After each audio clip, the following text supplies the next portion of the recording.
I should have opened this door years ago. The billionaire's hand froze on the handle as a truth he was never meant to see waited. On the other side, the door was already half open when the truth rushed out and struck him in the chest. Not like a sound, not like a shout. It hit him like shame. For years, the room behind that door had been a sealed world, a place he paid for but never entered, a space assigned to his disabled son like a storage unit for something unfinished.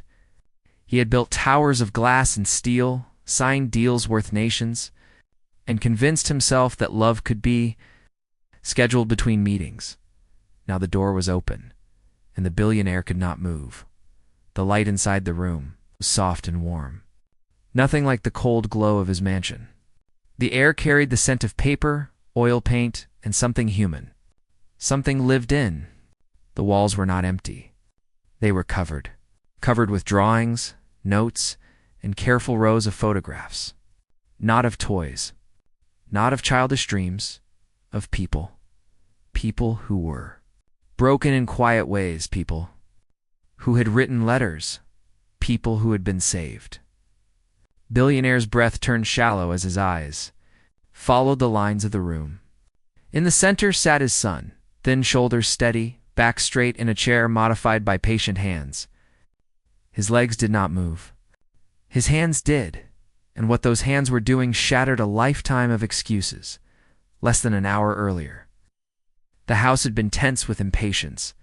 The billionaire had returned early, not out of love, but because a deal had collapsed. His voice still carried the sharp edge of boardrooms and control. He had asked where his son was, the way one asked where a file is stored. The staff had answered softly. In his room, always in his room. That answer had followed him for years.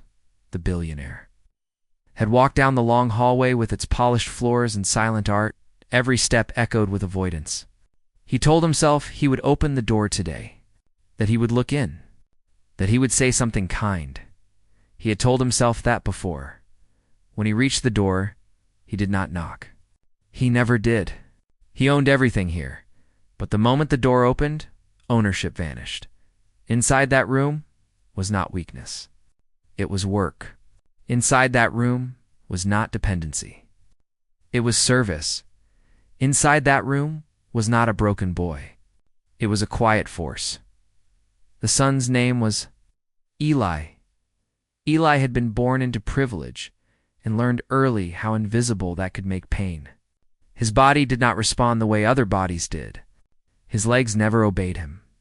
His hands shook when he was tired. His voice was soft and sometimes slow. Doctors used careful words and long pauses. The world used silence. His father had used distance. Eli learned the texture of loneliness early.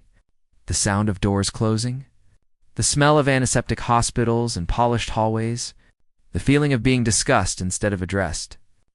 He learned how people smiled with their eyes, but avoided his gaze. He learned patience. When he was 12, a nurse named Mara began working in the house.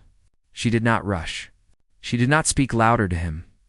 She asked questions and waited for answers. She taught him that time could bend for kindness. Mara had been a veteran nurse. Her hands were steady from years of holding lives together. Her eyes carried memories she did not explain. She treated Eli not as a task, but as a person with agency. One afternoon, she brought him paper and paints, not toys, tools. She said something that stayed with him. "Your hands still have work to do." Eli believed her. He began drawing at first. Faces he remembered from hospital rooms. Eyes he had seen staring at ceilings. He wrote letters too, slowly, carefully. Letters to people he met online. Others who were disabled, others who were forgotten, others who needed proof that someone was listening. His room became a workshop of empathy. Over years, Eli built something invisible to the mansion. He started an online support network.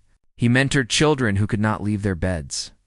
He organized donations from people who trusted him. He designed custom tools with 3D printers funded by small gifts. He taught others how to adapt, how to live with dignity. He did all of it quietly. He never told his father, not because he feared him because he had learned not to expect him. Mara watched it grow. She saw the late nights, the careful planning, the way Eli rested his shaking hands and then continued. She protected the room like a sacred place. When staff questioned the packages, she handled it. When schedules conflicted, she adjusted. She was the hidden ally. And now the billionaire stood at the door, watching a son he did not know speak calmly to a group of children on a screen. Eli's voice was gentle. His words were simple. His presence was steady. He was telling them they mattered. The billionaire felt something twist inside him. This was not the son he had told investors about with careful pity. This was not a burden hidden behind wealth. This was leadership. Eli finished the call and looked up. He saw his father. For a moment, nothing moved. The silence was heavy, but not fragile. Eli did not rush to explain. He did not apologize for the room. He did not shrink. His power had always been in not begging to be seen. The billionaire stepped inside without permission. His shoes felt wrong on the warm floor. He noticed a wall filled with letters, each one signed by a name he did not recognize. Some had drawings. Some had shaky handwriting. All of them said thank you in different ways. One line caught his eye. "You saved my life," when no one else answered. Another, "I thought I was alone until you wrote back." The billionaire's throat tightened. His empire suddenly felt small. He turned to Mara, who stood quietly near the door. Her posture was calm. She had seen this moment coming for years. She did not speak. The billionaire looked back at his son. Eli finally spoke, his voice steady. "This is what I do. No accusation, no anger, just truth." The billionaire tried to speak. Words failed him. For the first time in his life, money had no use here. He reached out, then stopped. He did not know if touch was welcome. He had never asked. Eli watched him carefully. He had learned to read people deeply. He saw the fear. He saw the regret. He saw something else too. Change. The conflict did not explode. It settled. Later that week. The billionaire did something he had never done before. He listened. He attended one of Eli's online meetings. He did not speak. He did not announce himself. He watched children from different countries smile when Eli said their names. He watched parents cry quietly in the background. He watched a community hold itself together through patience and care. Authority bowed to humanity. Then came the shift. The billionaire used his network, not for headlines, but for access. He funded adaptive centers run by disabled leaders. He redirected resources quietly. He changed policies in his companies to hire inclusively. He asked Eli for guidance. Eli did not rush him. One day, the billionaire stood before a room full of executives and said a line spread far beyond the walls. Silence does not mean absence. Sometimes it means strength waiting to be recognized. Another time, he said something even simpler. "My son taught me how to see." The final change came months later. The door to Eli's room was removed, not replaced.